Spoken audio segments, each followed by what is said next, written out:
When you are born, where do you come from? When you die, where do you go? Life is like a floating cloud which appears. Death is like a floating cloud which disappears. But originally, this floating cloud does not exist. Life and death, coming and going, are also like that. But there is one thing which always remains clear. Always clear, not dependent on life and death. Then what is this one pure and clear thing?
There's a reason why I like Buddhism and why I can answer your question now. I completely believe in this teaching because this teaching is not dependent on anybody's idea. But this teaching is a teaching which allows you to gain your own experience. So I don't have to believe Buddha. I don't have to believe the eminent teachers. I don't have to believe anybody. My job is to see with my own eyes, hear with my own ears, smell with my own nose. Then if I can do that, then I can truly believe something.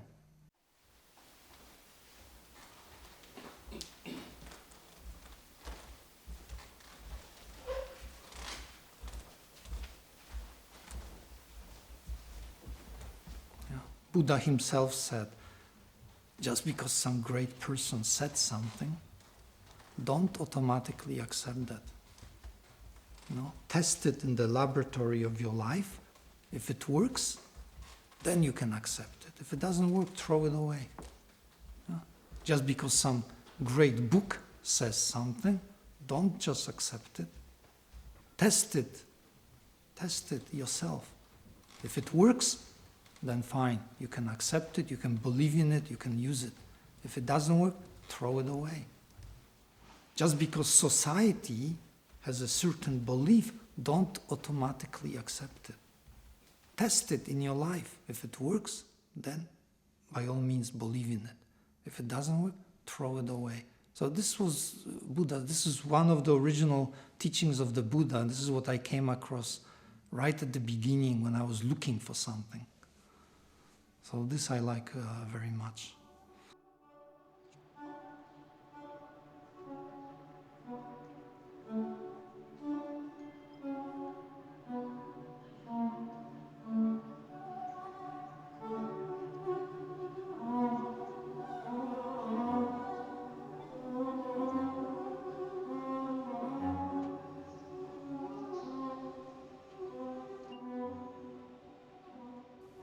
I came to United States from Poland in 1964. Then I went to school, junior high, high school, and then entered university in 1968, so late 60s, time of war in Vietnam. I became very active in the anti-war movement that time. So why did I do that? Well, I felt I want to help this world. Yeah, like many young people at that time, I wanted to be of some service to this world. And one thing I felt I could do was to help stop this very crazy war. While being active in organizing demonstrations and of course participating in them and so on, one day I had kind of an epiphany.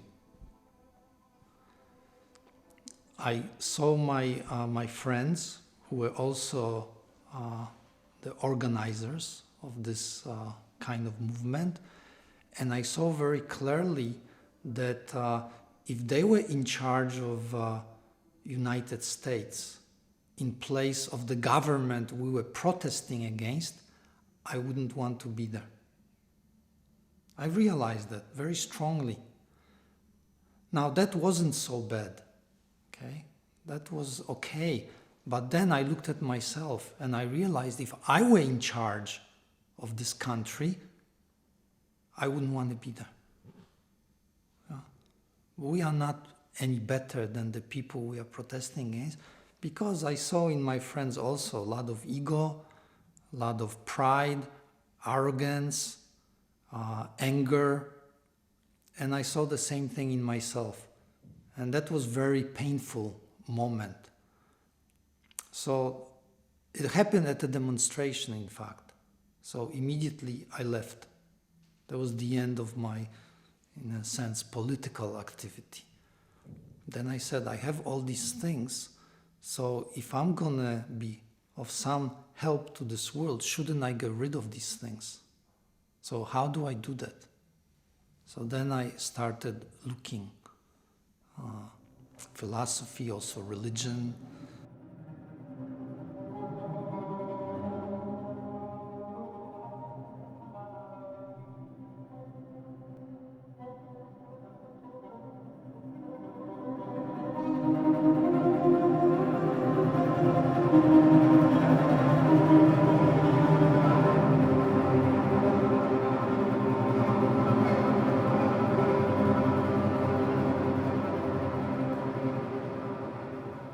You need God, but what is God?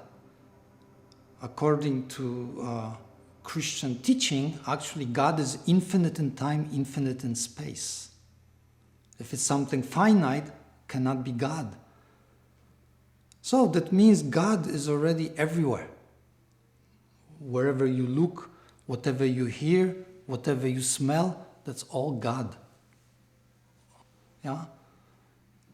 But many Christians go to church, and by the way, I'm talking about Christians now, but this same thing applies to Buddhists. Going to temple and praying, Buddha, Buddha, give me, give me, give me, give me. Or Christians go to church, God, Jesus, Maria, give me, give me, give me, give me, give me. Yeah? This means they don't really believe in God. Already everything, already they got everything. Yeah? Already God gave everything.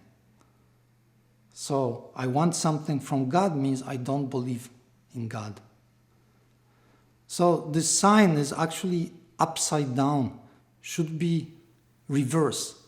God needs you. Then very correct. Why? Because this world has much suffering. many problems. Yeah? Then who's gonna solve these problems? God? Buddha? Whose responsibility it is? That's ours, right? Our world, our responsibility. God cannot do this. So God needs you. That's very correct. Okay? So this is my God teaching.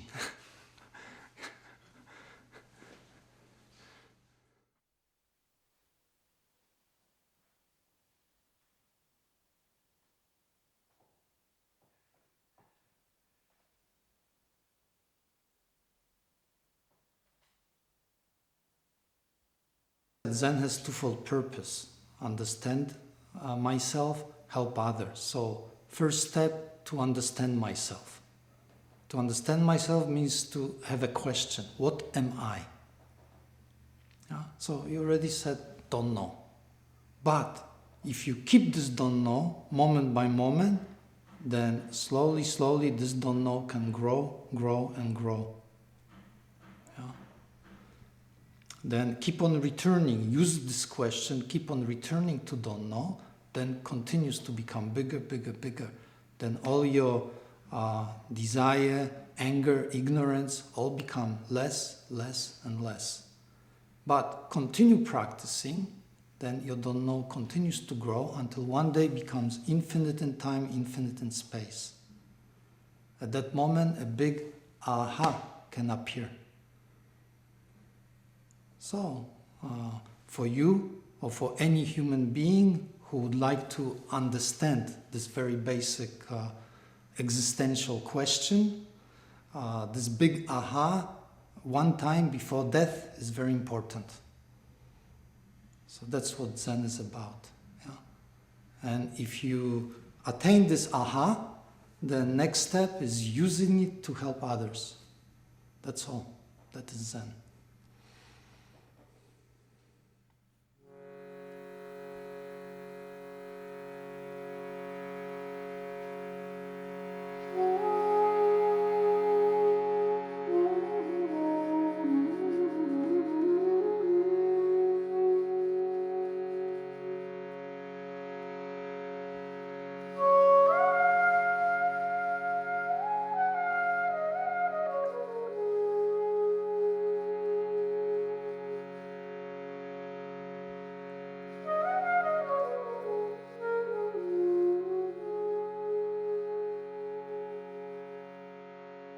Yeah, some people call it enlightenment. So that's why I use aha, because as soon as you say enlightenment, some ideas come into mind. Yeah. Anyway, there is some experience which is possible that will allow you to have some insight into this question: what am I? Yeah. If you don't know, when this don't know becomes completely clear, that's this aha moment that I was talking about. I cannot describe to you, but I can give you kind of an allegory for it. You know, we are in a way like fish swimming in the ocean and asking ourselves, asking what am I is like this fish asking, what is water? What is water? No idea. We're swimming in it, but what is it? Don't know. Yeah.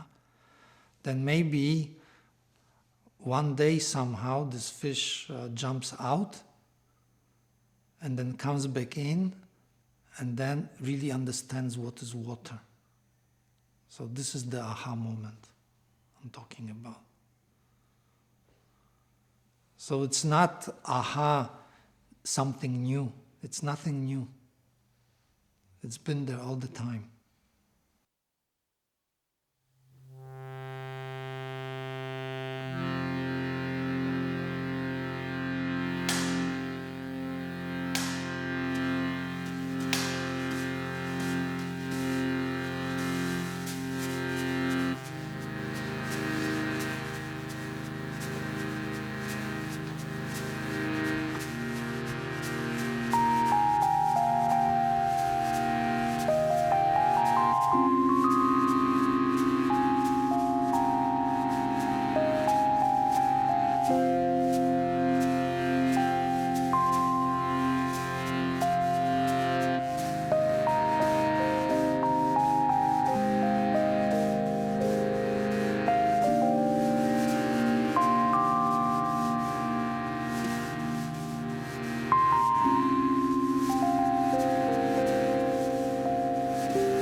My name is Wu Bong. I was born as Jacob Pearl in Poland. Then as a child, I came to United States with my family and was raised and educated there. I'm a mathematician, but while at the university, when I started university, I also became involved with meditation practice and have continued ever since. In particular, in the Zen tradition. I met my teacher in 1972, after I was already practicing for a couple of years. My teacher's name is Zen Master Sung San. He died 6 years ago. I've been basically following his teaching, his way of practice ever since 1972. Became a teacher also in this lineage in 1984. First as what we call a Jido Popsenim or Dharma Master, and then in 1993, I believe it was, I received Dharma transmission, became Zen Master.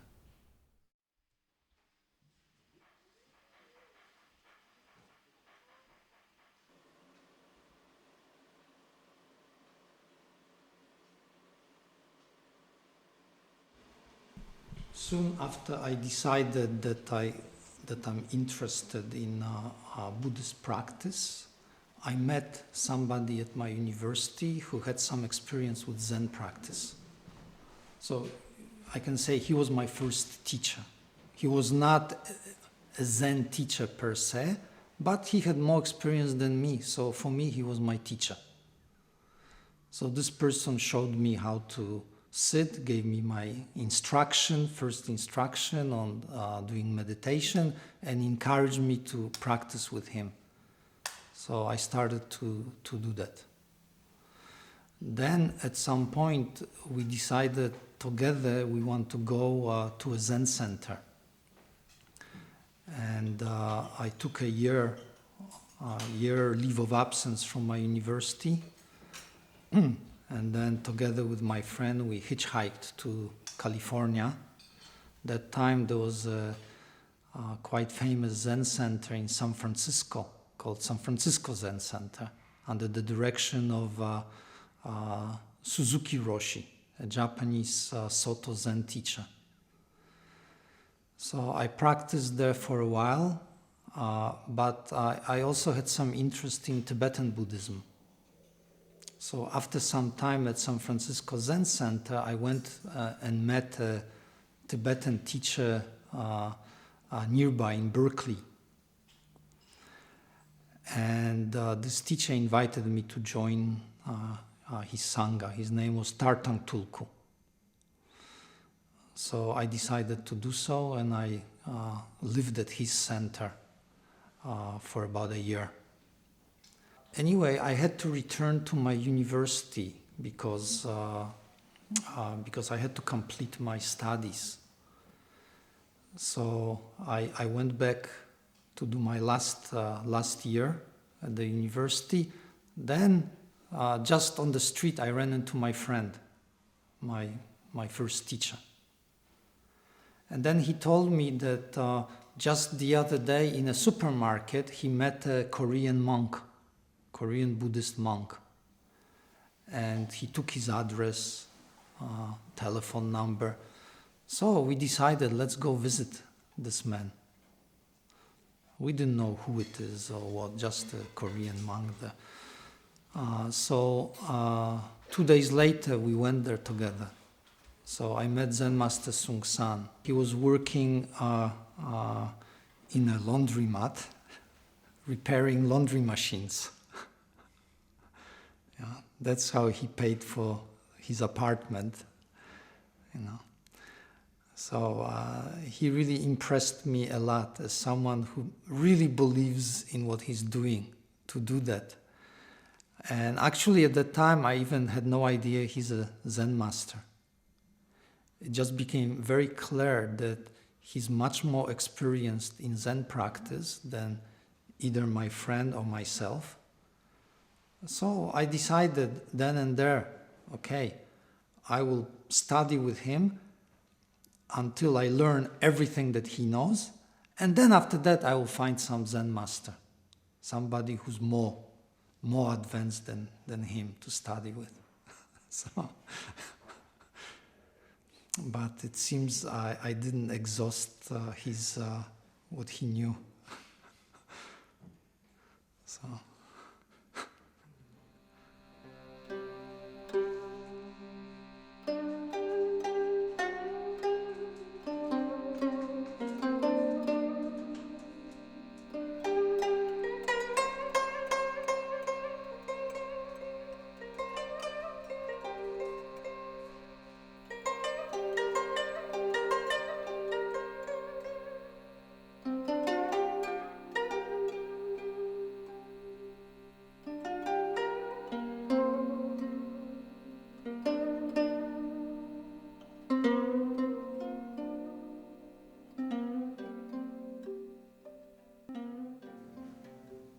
Yeah, I use the word also, spiritual.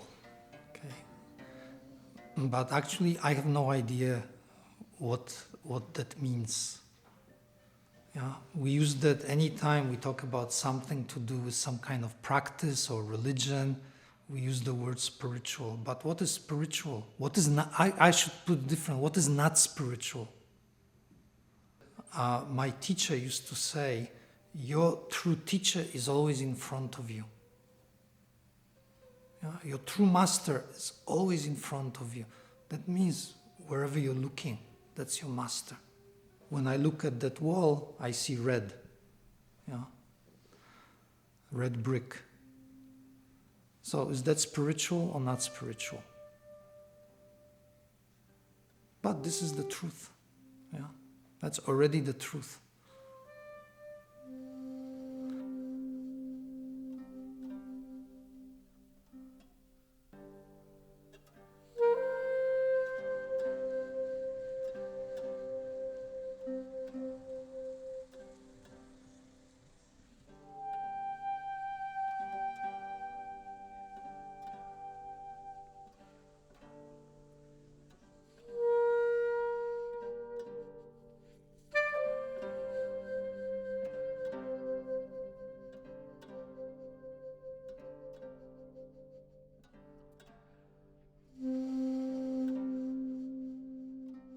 Buddhist teaching, the word emptiness is not exactly lack of something. It's a positive kind of quality. It simply means that you cannot assign any characteristic to this. So, for lack of a better way, we translate it as emptiness. But the Chinese character that's used, or the Sanskrit character, is not some kind of nihilism, as some Western philosophers interpret it to be. It's not a lack of something, it's more a lack, maybe inability to assign some characteristics, some sense of existence to something. As you can see, my struggle, it's very difficult to explain. So if you're practicing, you can experience it. But if you try to describe this experience, it's really impossible. But, it's just a word.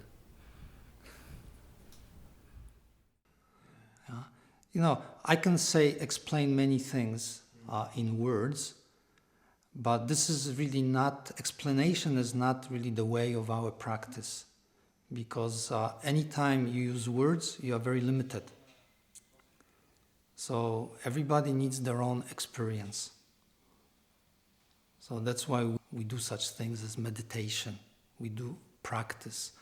Otherwise, if we could just hear an explanation and truly understand, that would be wonderful. But it doesn't work like that.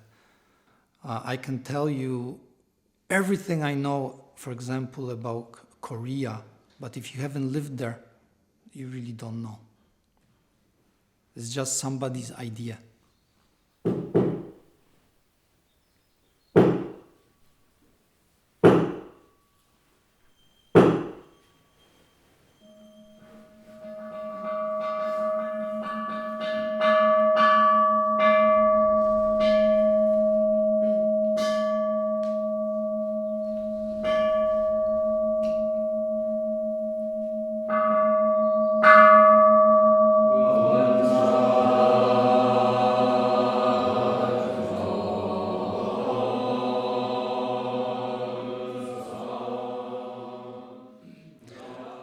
The formal practice is done in several ways. There's a daily practice, and daily practice involves various techniques such as bowing practice, chanting practice, and sitting meditation practice. Those are the main the main activities. And also there are retreats. Retreats use the same elements, but the sitting practice takes place throughout the whole day. So it's very much more intensive. And they can vary typically anywhere from 1 day to 3 months. The 3-month traditional retreats that are tradition since time of Buddha.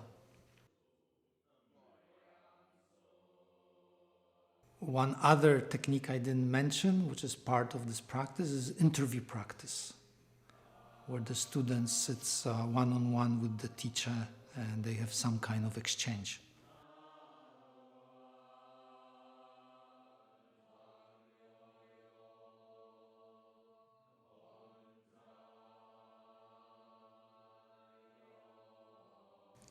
The best way to know it is not by my speech, but by trying it yourself, actually. Bowing practice is just what it sounds like. We bow again, and again. Typically, every morning we do 108 bows. This is following the Korean tradition. Okay. So this would normally be done for somebody's whole life, until they're not able to do it anymore. But of course, some people do bowing practice in more intensive way. My teacher gave us good example of that. There were long periods, like year, 2 years at a time, when he was doing 1,000 bows every single day. 1,000 bows, that's about 2 hours of non-stop bowing. Quite fast. And I myself have done this kind of practice also, and many people in the school have done it. And even as much as 5,000 bows a day, which is 10 hours of non-stop bowing. So it's very, very intensive kind of bowing practice. So this bowing, many people ask, what does it mean? You are bowing to Buddha, some kind of idol. But bowing practice is very simple. If you're a Zen student, then none of this matters, actually. You just bow. There's no idea about Buddha or something else. You just do the bows. And then you keep the same kind of practice inside that you would keep during sitting. Yeah? But if you have to explain it to somebody, then we say it's small I bowing to the big I. Okay. Then chanting practice we do every day also, usually morning and evening in a Zen center like this one. Chanting practice is just a way to keep clear mind. Sometimes when you're sitting, it's very difficult to become clear, to experience this clarity. But when you're doing chanting, it's very easy to experience that for yourself. If you're chanting, then just perceive your own sound. In that moment already your mind is clear. We have a practice called Kido, which is literally means energy path. Kido can last again from 1 day up to 3 months. It means roughly about 8 hours of chanting every day, just non-stop chanting practice. So also it's quite difficult practice, but can be very valuable for somebody who, for example, like myself, who encountered many problems during my early days of practicing. And then, of course, sitting practice. Sitting practice is not just sitting. It means we sit, then we stand up, walk, then again sit down, stand up, walk, again sit down, and so on.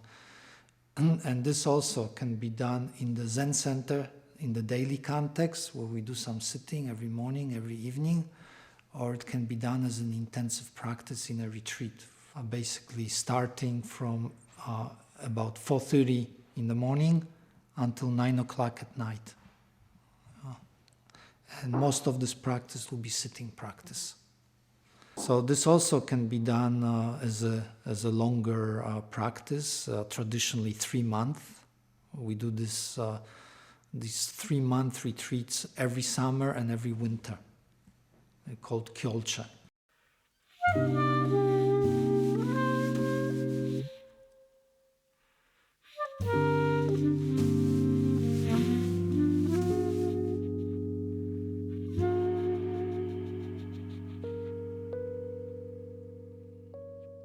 One of the things that was very special about my teacher is he spent all his life trying to bring people of different religions together. Well, I cannot say that he accomplished this work. But of course, every time somebody tries something like that, there's some progress made. Yeah, he wrote a letter to the Pope because he felt that nobody else has as much authority and can influence as many people as the Pope. So he wrote a letter to the Pope and he proposed that the Pope make a meeting, invite spiritual leaders from all different traditions to come together. Then what separates these people? Yeah, there's of course their dogma, but dogma is just some thinking. They have their thinking, somebody else has a different way of thinking, but originally they were all born as human beings. There was no difference. There was no dogma yet. Yeah? They're just human beings. They have this body and that's it.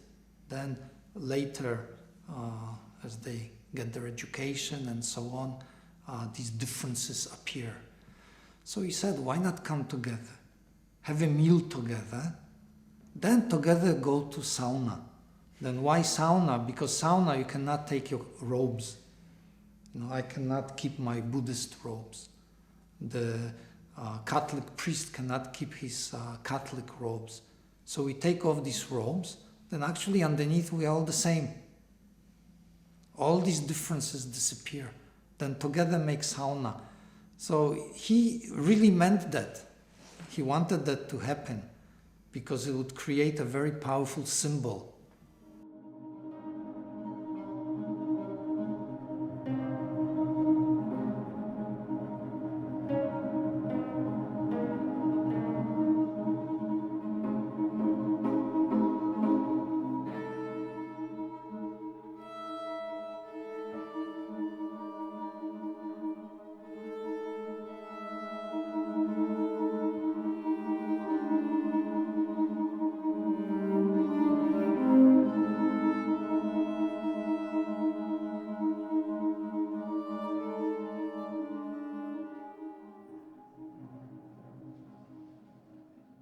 What does baby need? Baby needs to be fed, needs to be kept clean, and needs sleep. That's all. Then as the child grows up, it needs to play. Children don't attach so much to something. So when baby is hungry, the baby will cry, but as soon as baby is fed, the baby is happy. The baby doesn't hold anything, just like adults. Adults tend to hold. So if I become unhappy, even something nice happens, I'm still unhappy. So this is kind of enlightened mind already. This natural human being's mind is there, right, from birth. But what happens, children have no willpower. Yeah? So first, their personality needs to grow up, needs to mature. So in a way, their I has to become strong. Then, as they get older and older, becomes necessary to take away this I, my, me. This what we call ego. So first this ego has to become strong, then have to get rid of it. Yeah? Return back to this original child's mind. So this is the learning process.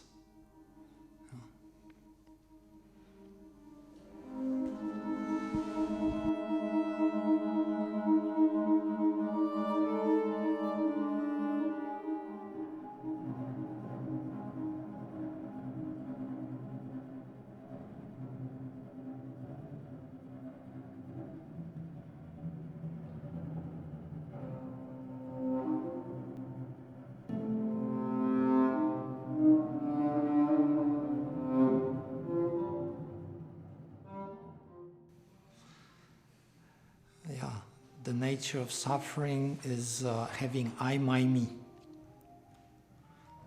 This is suffering. So if you have I, my, me, automatically you get suffering.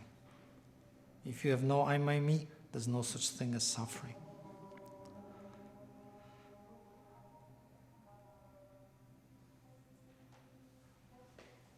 Do you want more explanation?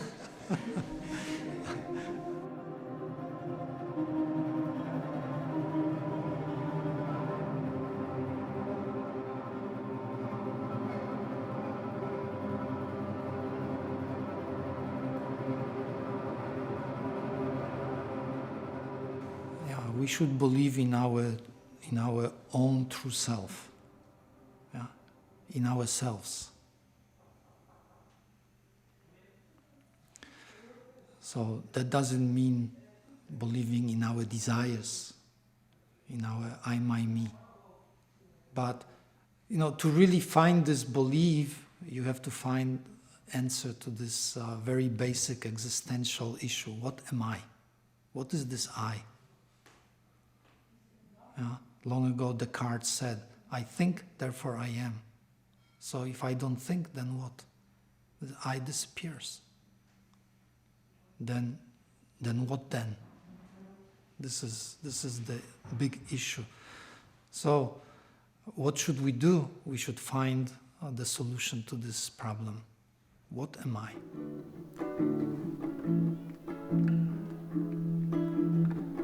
Yeah, man.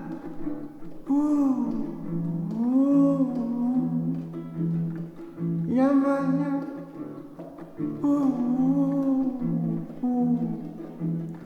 Auf Lottenheimen, on the mountainside, man. In the state of the Colorado, man. In the middle of America, man. Coming together, man. With the sound, man. High in the stupor, man. Oh, make the good sound. Oh, make the good vibration.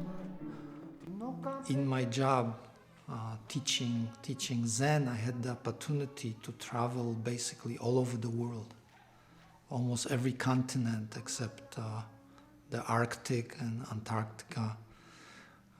So other than the North and South Pole, I've been just about everywhere. And one thing is very universal for human beings: everybody hopes to be happy. So is that what we should hope for? The problem is we want happiness and we chase happiness and we cannot catch happiness. When I was your age, just like you, I was always chasing after happiness. Then happiness was always running away from me. No matter how fast I ran, always it was faster. Then I met my teacher and I changed my life. And as part of my practice, always I've been running away from happiness. But I have a big problem, because no matter how fast I run, this happiness always catches up to me. So cannot get away. Yeah.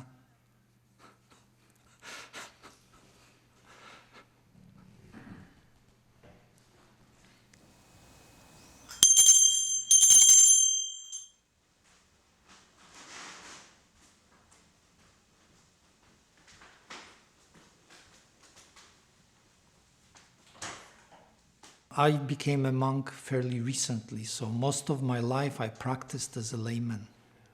Becoming a monk does have some advantage, because if you look at the people who can do the most for the school, who don't have to be concerned about family obligations and work obligations and so on, it's the monks. So that's not a bad reason to join the monk Sangha.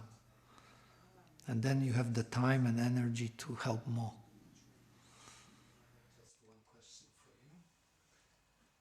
For the monks, there are 250 precepts. If you ask me about these 250 precepts, I cannot tell you what they are. I don't remember. Okay, but actually, all these 250 precepts could be summed in just one precept, kind of precept, not really precept, but you will understand when I verbalize it, and that is, how may I help you? If you understand how may I help you, all the 250 precepts are already there. Okay, so that means these precepts are not for me. They are only for helping others.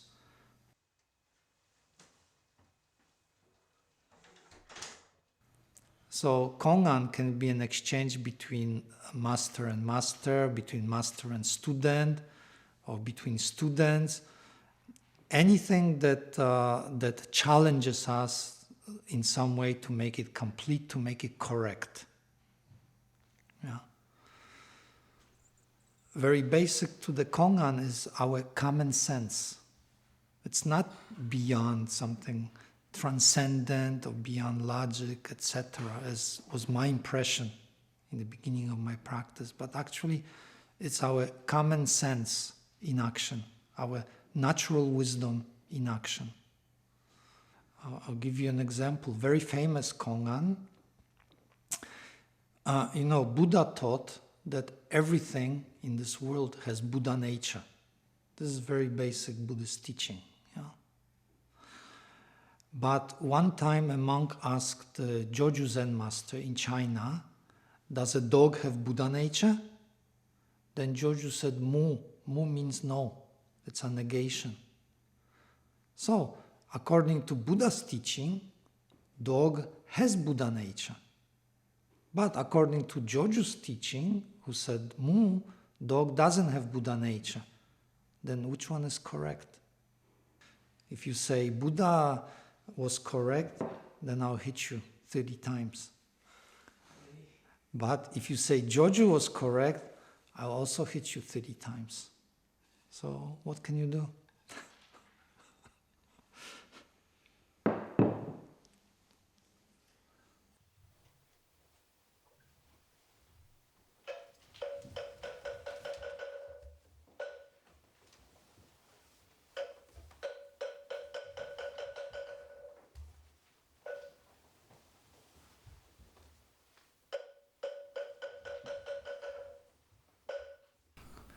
In classical terms, samsara means this process of cause and effect. Okay, and in traditional Buddhism, it refers to the cycle of birth and death, and rebirth and death, and rebirth and death. Yeah. Then nirvana, in this kind of traditional teaching, means going beyond that, so that you are not reborn again. Zen looks a little differently at such things. So actually, in Zen teaching, there's no such distinction being made. Already our everyday life, that is nirvana.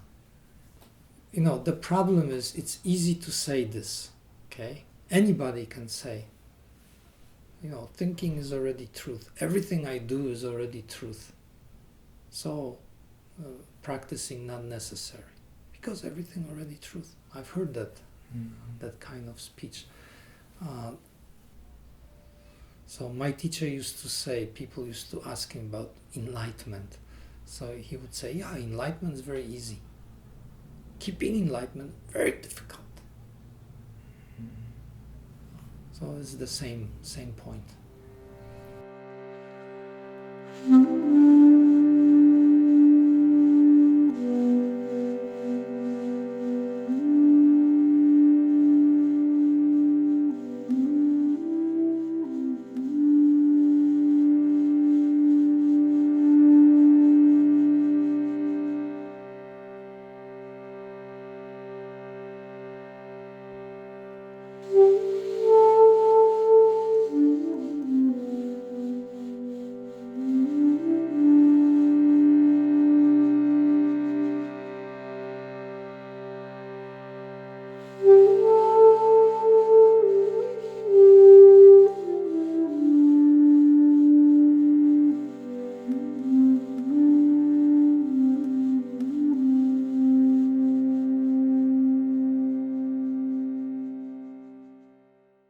Death is part of life.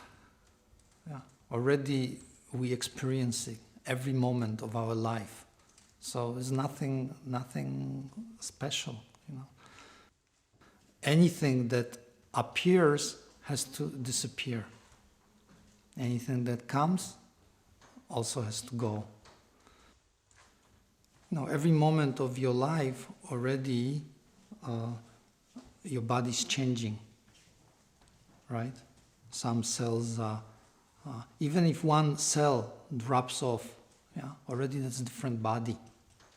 Not only your body, but also your thoughts are always changing. So moment by moment, different thinking. Your feelings are always changing. So moment by moment, different feeling. So already moment by moment, you die and you are reborn. Die, you are reborn. Yeah? Then our body is like a car. So when the car becomes old and broken, it's good to change the car. So we get rid of this car. Yeah, maybe next time you get better car.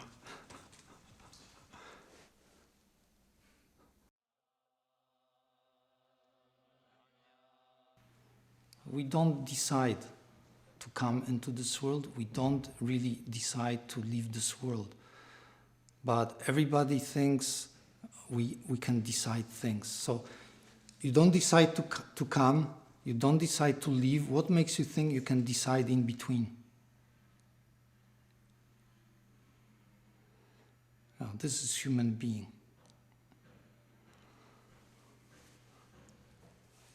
That means we have no choice. Human being has no choice. But in this no choice, there is really a choice. Zen comes from Buddhism. So Buddhism comes from a particular historical figure, Buddha. Then the name Buddha was not his original name. The name Buddha was given to him because it has a meaning, means somebody who's awake. Yeah. So this is the great choice that we actually have in our life. Everything else is by cause and effect. So we say karma. Whatever we do makes some result. This result is the cause for the next result, and so on and so on. So that's natural process. We can see that in nature all the time. The ground becomes wet, then seeds sprout, something grows. This is what I'm talking about. So the choice we have is, in a given moment, just to wake up. Wake up to this moment means to experience it 100%. This is our only choice. This is also what I call true human being, 100% human being.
man.